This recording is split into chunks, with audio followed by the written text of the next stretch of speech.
그러므로 하늘과 그 가운데에 거하는 자들은 즐거워하라. 그러나 땅과 바다는 화 있을진저 이는 마귀가 자기의 때가 얼마 남지 않은 줄을 알므로 크게 분내어 너희에게 내려갔음이라 하더라.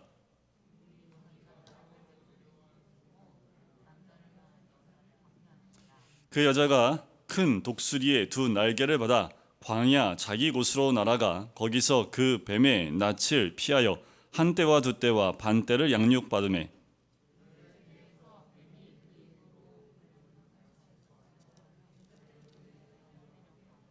땅이 여자를 도와 그의 입을 벌리어 용의 입에서 토한 강물을 삼키니. 같이 읽을까요? 용이 여자에게 분노하여 돌아가서 그 여자의 남은 자손 곧 하나님의 계명을 지키며 예수의 증거를 가진 자들과 더불어 싸우려고 바다 모래 위에서 있더라. 아멘. 12절 말씀에 이렇게 명령하시지요. 하나님은 우리에게 즐거워하라 라고 명령을 합니다. 하늘의 전쟁은 즐거워하면서 치르는 전쟁이라고 말씀을 하고 있어요. 수없이 많은 선교사님들이 이 땅에 와서 분명히 하늘의 전쟁을 치렀습니다. 그런데 특별히 이 서서평이라는 선교사님은 한국에서 그의 모든 삶을 다 쏟아부었고 전쟁 같은 삶을 치러내신 분입니다. 영상에서 보았듯이 이분은 이 한국 땅에 온 외국인 선교사가 아니라 스스로가 한국인으로 자처를 하고 수없이 많은 영혼들을 주님께 인도하고 특별히 당시에 버림받은 많은 여자아이들, 여성들을 위해서 헌신했던 여성 신학교를 만들기도 하고 또 간호사로서 많은 한센 병을 앓고 있는 자들을 도왔던 진짜 한국 사람보다 더 한국 사람이었던 이 서서평 여자 선교사님이십니다. 전남을 중심으로 사역을 했고 가는 곳마다 한 번 갈 때마다 수없이 많은 여성들을 만나며 그들에게 이름을 지어줬던, 아까 영상에 나왔지요. 500여 명을 만났는데 이름을 잇는 사람은 10명 정도밖에 안 됐는데 그 이름이 뭐라고 되어 있던가요? 네, 돼지 할멈, 개똥 어멈, 큰년, 작은년. 이것이 그때 당시의 여인들의 이름이었습니다. 이 불려지는 이름조차 없었던 그 여인들에게 이름을 지어줬던 선교사이기도 하고요.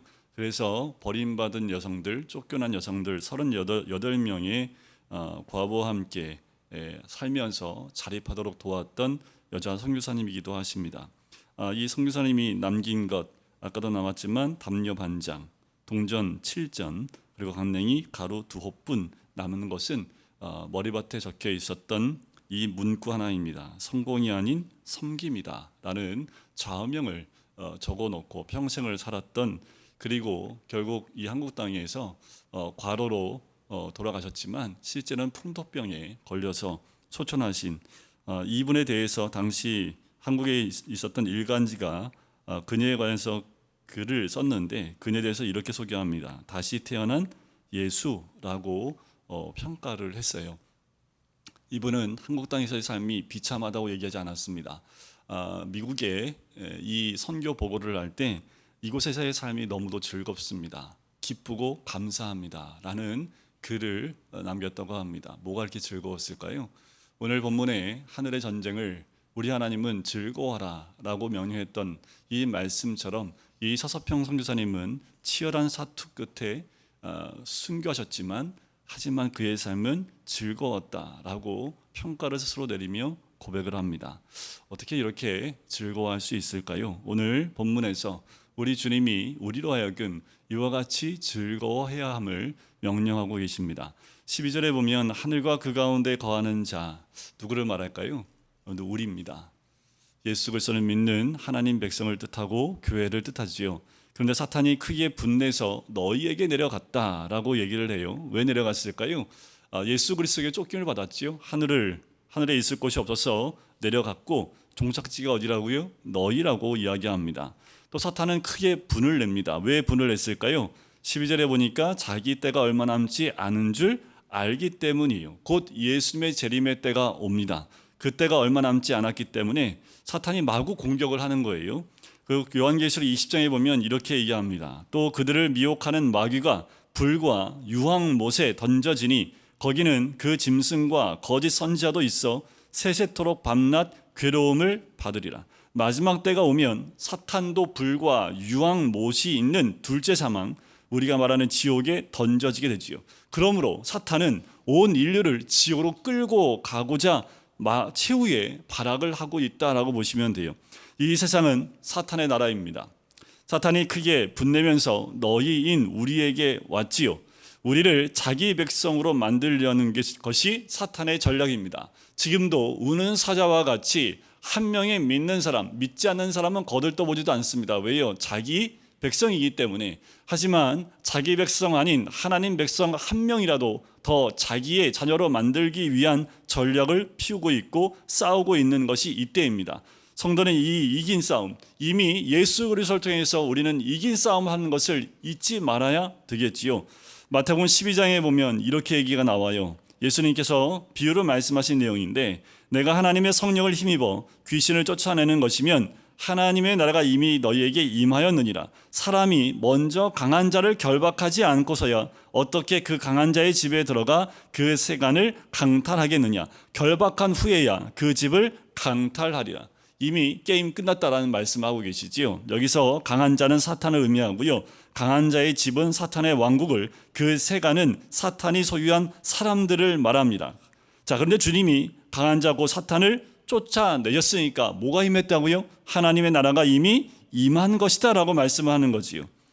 예수님이 이 땅에 오신 것은 강한 자 사탄을 결박하고 우리를 구출하기 위해서입니다. 그리고 이미 하나님 나라가 임했다고 우리 주님 말씀하고 계시지요. 이미 하나님 나라가 임했습니다. 그러니 사탄이 더 자기의 백성을 만들기 위해서 우리를 더 공격하고 있지만 이미 이 전쟁은 예수 그리스도를 통해서 이미 끝난 싸움이다 라고 얘기하는 거지요. 우리는 하나님의 자녀이기에 사탄의 원수입니다. 다시 말씀을 드리면 나의 원수는 곧 하나님의 원수란 뜻이 되겠지요.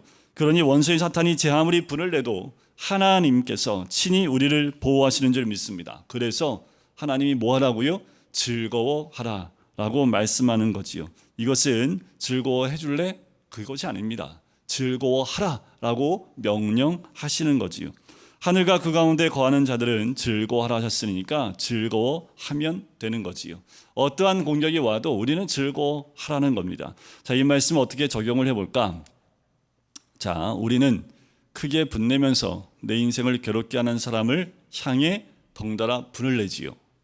여러분들 주변에 분을 내는 사람이 있을까요? 세상에 저 인간이 나한테 이럴 수 있을까?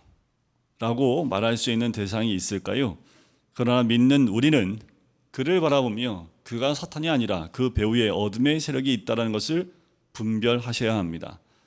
저 사람 속에 사탄이 이제 쫓겨나가려니까 크게 분을 내는구나 라고 보시면 돼요. 누가복음 8장에 보면 예수님께서 거라사 광인의 그 귀신을 쫓아내고 난 다음에 그 모든 것을 본 사람들이 이렇게 얘기해요. 그가 옷을 입고 정신이 온전하여 예수의 발치에 앉은 것을 보고 두려워했다라고 얘기를 해요. 이처럼 사탄이 쫓겨나면 귀신 들린 자가 옷을 입고 주님 앞에 섭니다. 의의 옷, 구원의 예복을 입고서 예수 앞에 무릎을 꿇는 역사가 일어나지요. 귀신이 나간 자리엔 구원이 임하게 되어져 있습니다. 그러니까 곁에서 막 더 난리 피는 사람 있지요.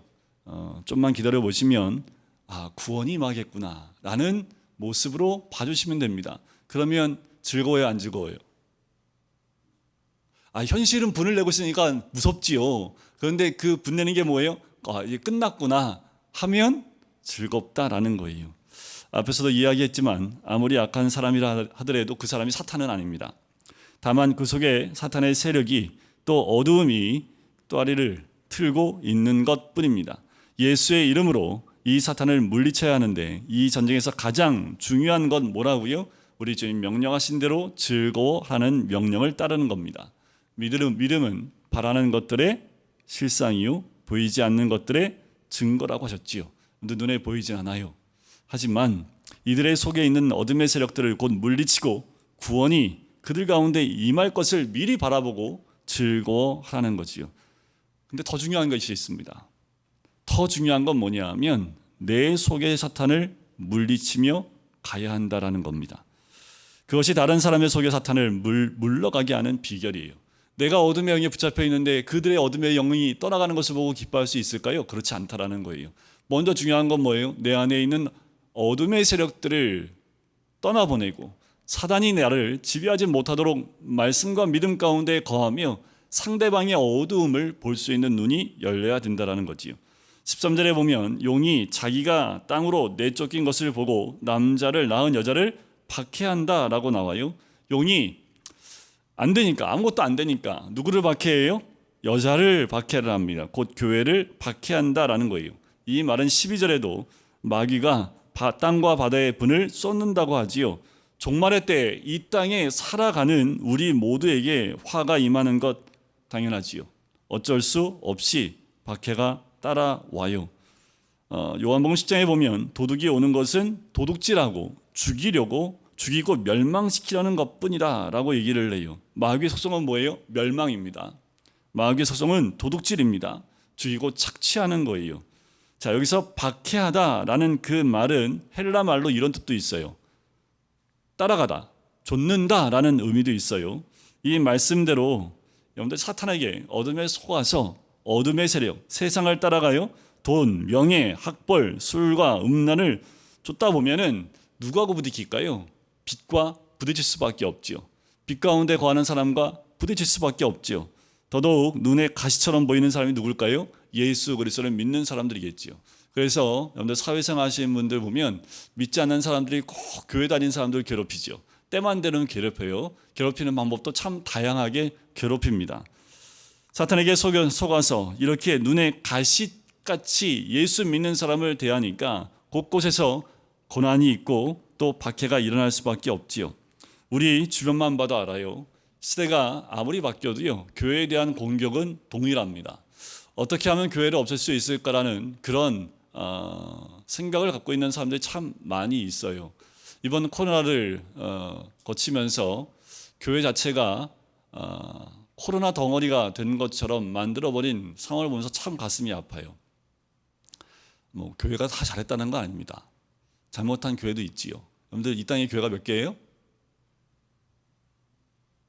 셀 수 있을까요? 셀 수 있어요. 셀 수 있어요. 왜요? 십자 걸고 있는 교회만 세면 되니까.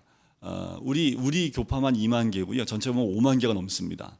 5만 개가 다 이렇게 말씀 가운데 붙잡혀 있는 교회도 있지만 그렇지 않은 교회도 있지요. 꼭 모이지 말라면 꼭 모이는 교회 있고 먹지 말라면 꼭 먹는 교회 있지요. 근데 먹었는데 아무 일 없어. 그럼 괜찮은데 꼭 먹었는데 문제가 생겨. 그 교회가 5만 개 교회 몇 개 정도 될까요? 퍼센테이지로는 0. 몇 프로도 안 됩니다. 그런데 그것으로 교회 전체를 공격했지요. 그래서 교회 전체의 모임을 못하게 했습니다. 근데 이거 상식적이지도 않고 이성적이지도 않습니다. 여러분들 식당에서 확진자 나왔다고 10개 식당에서 나왔으니까 이 땅에 있는 모든 식당들은 다 모이지 말라라는 것과 다른 게 없어요. 객관적이지도 않고 이성적이지 못한 판단을 가지고 교회를 제압하고 교회 모임을 제약하는 일들은 앞으로도 있을 겁니다. 지금은 시작이에요. 여러분들 이런 모습들은 이 사회뿐만 아니라 우리나라는 그래도 자유민주주의 국가지요. 자유가 들어간 이유 중에 가장 큰 것은 우리가 예배로 모일 수 있는 자유, 믿음의 자유가 있다라는 가장 기본적인 내용입니다. 하지만 이런 것이 없는 나라에서는요, 모임 자체가 불가능해요. 시간이 가면 갈수록 여러분들 우리 학교 갈 때 교회 다닌다고 하면 교회 다니는 것 가지고 놀림을 당할 때가 곧 온다고 제가 몇 년 전부터 말씀을 드렸지요. 그래서 여러분들 한 반에 교회 다니는 사람들 학년이 올라가면 올라갈수록 많지 않습니다. 중고등부, 우리 중고등학생들은 4%도 되지 않는다는 통계가 나올 정도이지요. 그리고 무슨 문제가 있으면 교회 때문에 그래. 또 가정에서는 무슨 문제만 생기면 네가 교회 나가서 그래, 이런 말들 나오지요. 그러면 기뻐하고 즐거워하라고 우리 주님 말씀하셨지요. 내가 그만큼 신앙생활 잘하고 있구나. 아니, 이렇게 보시면 안 돼요. 내가 신앙생활 열심히 했더니 우리 집이 망했다, 이렇게 연결하지 말라고요. 세상 사람들은 무슨 문제가 있으면 탓을 하게 되어 있습니다. 근데 그 탓의 첫 번째를 신앙으로, 또 예수님께, 교회로, 믿음으로 또 손가락질을 할 수 있다라는 거예요. 주님은 박해를 통해서 또한 우리를 양육하고 겸손케도 하십니다. 또 박해가 오면 그 박해를 통해서 우리를 양육하신다라고 보시면 돼요. 복음을 박해하던 사울이 주님의 양육을 받고 도리어 박해를 받는 사람이 되었다라는 거지요. 박해의 때가 바로 내가 양육되는 시간이라는 것을 여러분들 아시면 돼요. 그래서 누가 막 박해를 해요. 아, 지금 하나님이 나를 양육하시고 겸손케 하시고 더 주님을 의지하게 하시는 때이구나 라고 생각하시면 됩니다. 14절에 보면 그렇게 박해를 받으니까 그 여자가 어떻게 해요? 큰 독수리의 두 날개를 받아서 광야 자기 곳으로 날아가 거기서 뱀의 낯을 피하여 한 때와 두 때와 반 때를 양육받습니다. 자, 6절 말씀에도 하나님이 예비하신 광야에서 1260일 동안 양육을 받는다라고 얘기했고, 오늘 이 14절에도 보면 한 때, 두 때, 반 때 동안 광야 양육을 받는다라고 합니다. 자, 이 말씀은 신명기와 출애굽기에 구체적으로 나와 있습니다. 신명기 32장 10절에 보면 이렇게 나와요.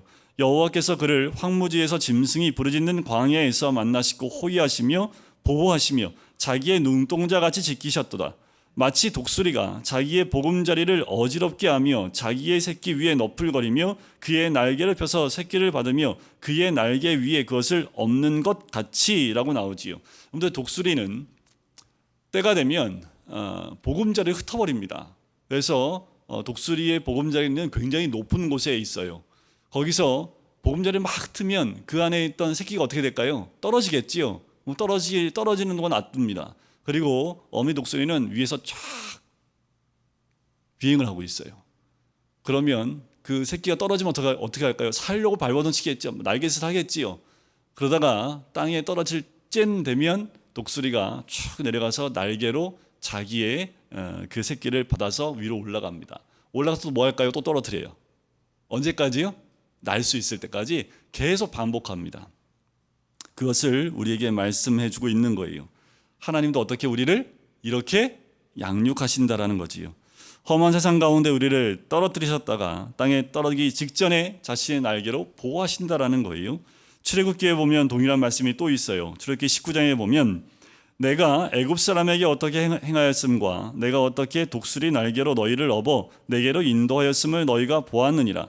세계가 다 내게 속하였나니 너희가 내 말을 잘 듣고 내 언약을 지키면 너희는 모든 민족 중에서 내 소유가 되겠고 라고 얘기합니다. 자, 이스라엘 백성에게 애굽이 얼마나 무섭고 떨리는 대상이었습니까? 그러나 하나님이 독수리 날개처럼 이스라엘을 업어서 높은 곳에 오르게 하셨다라는 거지요. 상상할 수 없는 방법으로 이스라엘 백성을 구출해 내셨습니다. 독수리는 가장 높이 나는 새이지요. 온 땅이 독수리 날개 아래에 있듯 세상이 하나님의 날개 그늘 아래에 있다라는 거지요. 아무리 무서운 애굽이라도 하나님 손 아래에 있습니다. 애굽을 흥하게도 망하게도 하실 수 있는 분이 하나님이라는 거예요.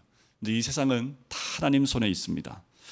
그래서 로마의 식민 지배 아래서 힘드냐? 로마도 애굽과 같다라고 말씀하시는 거예요.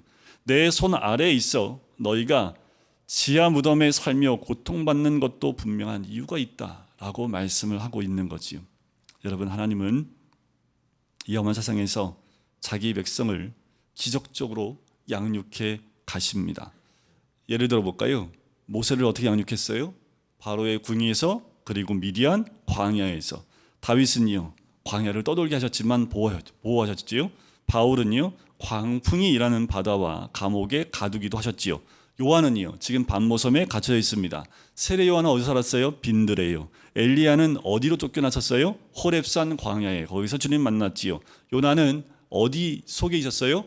물고기 뱃속에 두시기도 했습니다. 모두가 하나님이 예비하신 양육의 장소였고 광야입니다. 이 세상이 광야지요. 그러나 믿는 자는 어떤 험한 광야를 가더라도 주님의 등에 업혀 양육을 받습니다.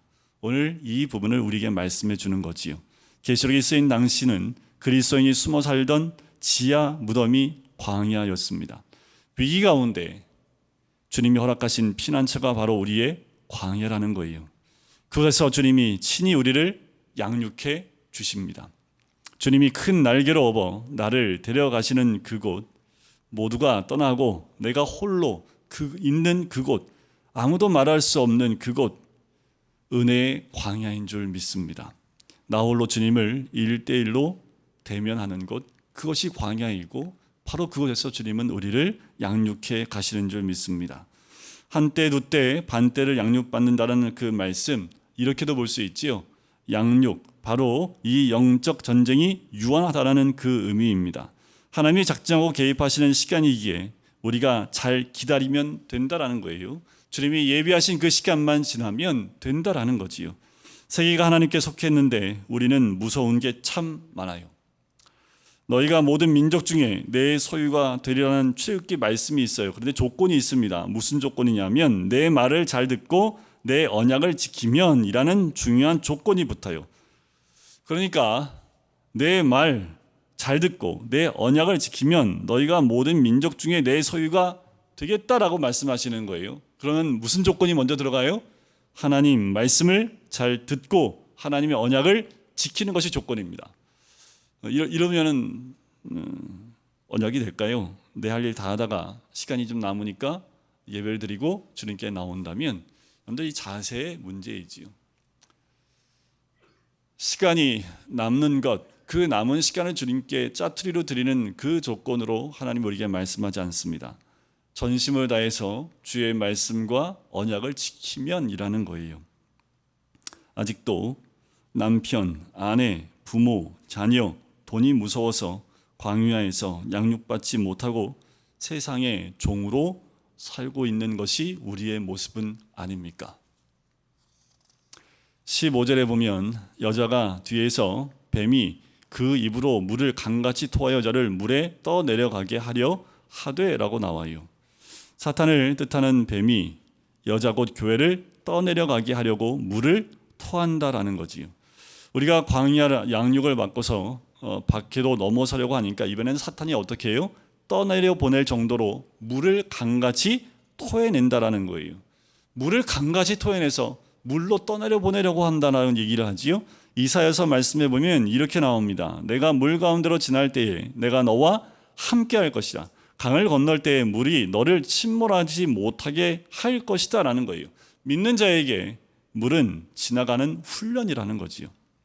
오늘 큰 조류에 우리를 떠내려 가게 하는 것이 사탄의 또 다른 수법입니다. 물을 토해내고 있어요. 매 시대마다 이 물을 토해내서 우리로 하여금 그 물에 휩쓸려 내려가게 한다라는 거예요.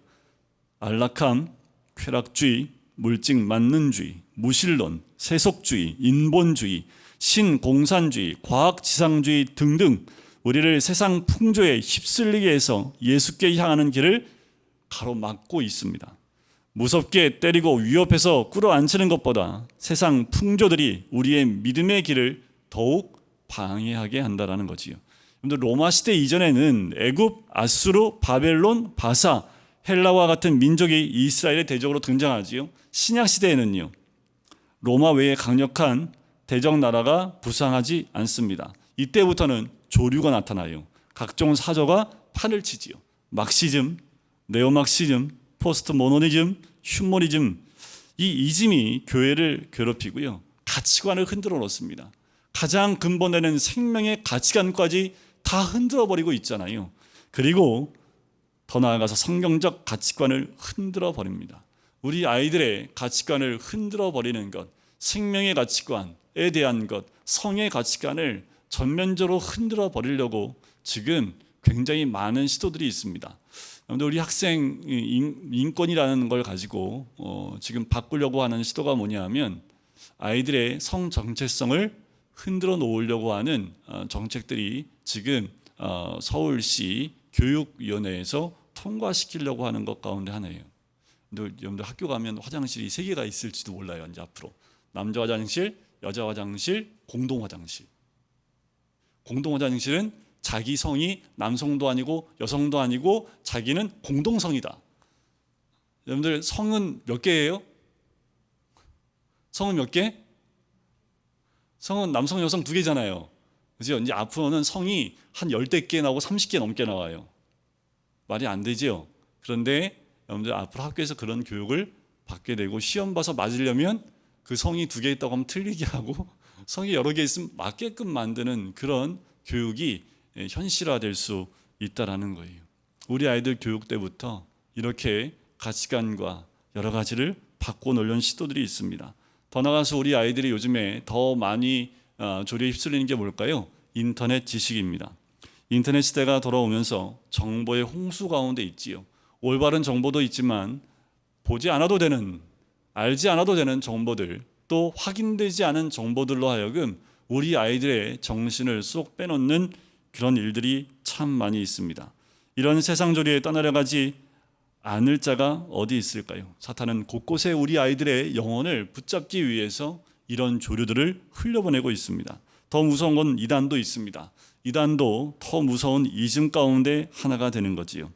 16절을 보세요. 땅이 여자를 도와 그 입을 벌려 용의 입에서 토한 강물을 삼킨다고 하지요. 그런데 땅이 여자를 도와서 용이 토한 강물을 삼킨대요. 과거 이스라엘 백성은 다른 세력의 도움 없이 오직 하나님의 능력만으로 홍해를 건넜지요. 그러나 오늘날 성도는 예수 그리스도가 승천하신 이후에 남겨진 교회는 주님이 땅의 세력을 사용해서라도 떠내려가지 않게 하겠다라고 말씀을 하세요. 그래서 때로는 세상 세력이 믿는 나를 돕기도 합니다. 땅의 세력의 도움으로 구원의 일을 하기도 해요. 박해와 유혹이 가득한 세상에서 하나님은 자신의 자녀를 때마다 시마다 반드시 도우시는 줄 믿습니다. 하나님께서 역사하실 때는 이 땅의 것들을 이용해서 돕기도 하신다라는 거예요. 그런데 이런 사건이 있어요. 1945년 8월 15일이 무슨 날? 갑자기 이렇게 물어보면 갑자기 멍하게 되지요.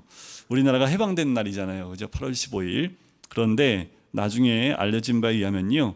해방일로부터 이틀 뒤인 8월 17일에 조선의 모든 기독교 지도자들을 체포해서 죽이라는 지령이 조선 총독부에 내려진 상태였다고 합니다. 그런데 이 지령이 수행되기 직전에 일본의 원자폭탄이 투하되며 우리나라가 광복을 맞이하게 된 거지요. 그러니까 이 자연스럽게 역사가 그 일을 못하게 막았다라는 사건이 지금도 이렇게 내용들이 나오고 있다라는 거예요. 하나님의 역사하심은 우리가 모르는 가운데 뒤에서 이미 세상에 있는 많은 것들을 통해서 만들어 가고 계시다라는 거지요. 세상 조류가 강처럼 쉴 새 없이 흘러 들어오지만 주님을 붙드는 자는 결코 떠내려가지 않습니다. 여러분, 이 마지막 때에 정말 주님 오실 그때에 이 강물에 떠나가지 않는 그 사람이 정말 하나님이 즐거워하라라는 말씀에 순종한 사람들 되겠지요. 정말 우리가 깨어 있어야 될 것은 부모가 먼저 세상 조류에 휩쓸리면 안 된다라는 겁니다. 아무리 자녀를 억지로 말씀이나 예배 자리에 앉혀놓는 것으로 끝나는 것이 아닙니다. 부모가 먼저 세상 조류에 떠내려가지 않고 세상 조류를 따라가지 아니하는 부모의 모습이 자녀들로 하여금 믿음의 또 신앙의 모습으로 이 아이들을 세워나갈 수 있다라는 거예요. 여러분들, 자녀의 구원을 위해서 애통하셔야 합니다. 자녀의 좋은 대학을 위해서 애통하는 것이 아니라 자녀의 성공이고 안락한 삶을 위해서 애통하는 것이 아니라요. 아무리 안락하고 좋은 직장에 많은 돈을 벌어도 구원받지 않으면 아무 소용없습니다. 제일 첫 번째가 우리가 부모가 애통해야 될 것은 구원받지 못하는 자녀들의 모습을 위해서 애통하셔야 합니다. 구원 때문에 애통하며 내 가족을, 이웃을 업어서라도 교회에 데려다 놓으시면 하나님께서 주의 날개 아래 눈동자같이 보호해 주실 줄 믿습니다. 계시록이 말하는 큰 이적은 전쟁이지요. 우리는 땅의 전쟁을 하늘의 전쟁으로 바꾸어 임해야 합니다. 하나님은 하늘의 전쟁을 즐거워라고 하십니다. 왜냐하면 사탄의 때가 얼마 남지 않았기 때문입니다. 나를 박해하는 자가 있어도 그 속에 사탄이 물러날 것을 믿음으로 바라보면서 이긴 싸움을 싸우라는 거지요. 그럴 때 즐거워하게 됩니다. 어떠한 박해도 양육으로 변할 줄 믿습니다. 세상 시선으로 보면 초반에 봤던 영상의 서서평 선교사님, 즐거워할 거리가 뭐가 있겠습니까? 자신의 안락을 다 포기하고 미지의 땅인 이 한국 땅에 와서 정말 아무것도 없고 먹을 것도 없는 이 땅. 여러분들 꽁보리밥 먹어봤어요? 꽁보리밥. 오늘 집에 가시면 우리 자녀들한테 꽁보리밥 한 번만 해서 한 끼만 입에 쑤셔 넣어 주십시오.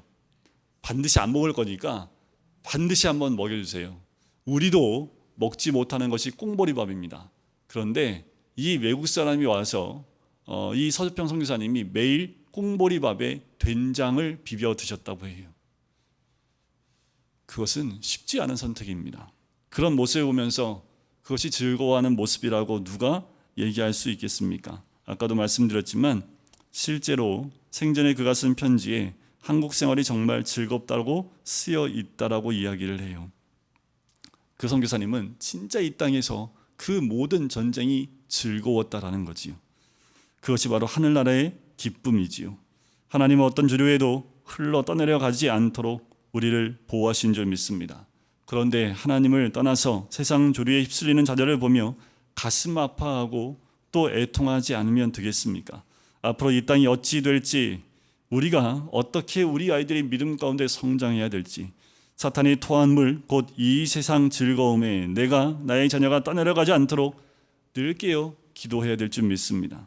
즐거워하라는 것, 여러분들 믿음 때문에 오는 고난과 박해 오히려 즐거워하며 또 믿음 가운데 서 있음에 하나님이 우리를 보호하시고 양육하실 것을 믿고 나아갈 때 우리의 소망은 이 땅에 있지 않기 때문에 믿음으로 저 나라를 바라보고 주님을 바라볼 때에 하나님께서 우리에게 예비하신 하나님의 각자의 은혜와 소명과 사명이 있을 줄 믿습니다. 우리 아이들 이 험악한 세상 가운데 어떻게 키우시겠습니까? 이 아이들 세상 조류에 따라 자신의 육을 따라 살아갈 수밖에 없게끔 그렇게 키우시겠습니까? 아니면 그 땅 가운데 이 조류에 휩쓸리지 않고 오직 믿음으로 살아내는 것이 무엇인지, 이 땅에서의 박해가 오히려 기쁨이고 즐거움임을 이 아이들에게 어떻게 우리가 알려줄 수 있을까요? 우리 부모님 세대부터 그 믿음으로 세상에서 구별된 삶, 그리고 전쟁 가운데 즐거워하며 주의 뜻을 따라가는 그 삶을 선택할 때에 하나님의 크신 은혜가 우리 가정과 우리 자녀들에게 믿음으로 임하게 될 줄 믿습니다. 때가 심히 가까이 올수록 사단은 우리로 하여금 믿음에서 떠나게 하기 위하여 박해를 하며 또 우리를 삼키려 달려들고 있습니다. 이때에 우리와 우리 자녀들이 어떠한 믿음을 가져야 되며 또한 어떻게 살아가야 되며 또한 무엇을 의지해야 될지를 깨달아 알 수 있는 우리가 될 수 있도록 아버지 인도해 주시옵소서. 잠깐 눈을 감으면 세상 가운데에서 편함을 누릴지 모르지만 영원한 심판과 지옥 가운데 나가는 사탄과 아버지와는 친할 수밖에 없사오니 우리가 늘 깨어 구원의 참 소망 가운데 거하며 이 세상을 바라보며 애통하고 우리 자녀와 또 믿지 않는 자들을 보며 애통함으로 그들에게 참 구원의 소망을 나눌 수 있는 우리가 될 수 있기를 간절히 소원합니다. 이 세상에서 우리가 싸우는 하늘의 전쟁, 아버지 믿음의 전쟁 가운데 우리가 즐거워하며 이 세상에서 오는 어떠한 박해 가운데에도 주님의 양육하심을 믿고 의지하며 오늘도 믿음 가운데 참 구원의 소망을 가지고 살아갈 수 있는 우리가 될 수 있도록 축복하여 주시옵소서. 주님 오심을 기다리며 또 기대하는 우리들 날마다 그 뜻 가운데 거할 수 있도록 축복하시고 인도하여 주시옵소서. 감사드리며 예수 그리스도의 이름으로 기도드립니다. 아멘. 이제는 예수 그리스도의 은혜와 하나님 아버지의 사랑하심과 성령의 교통하심이 하늘의 전쟁을 즐거움으로 감당하기를 소원하는 우리 모든 성도님들 머리 위에, 가정 위에, 사업터 위에, 환우들 머리 위에 이제부터 영원까지 함께 하시기를 간절히 축원하옵나이다. 아멘.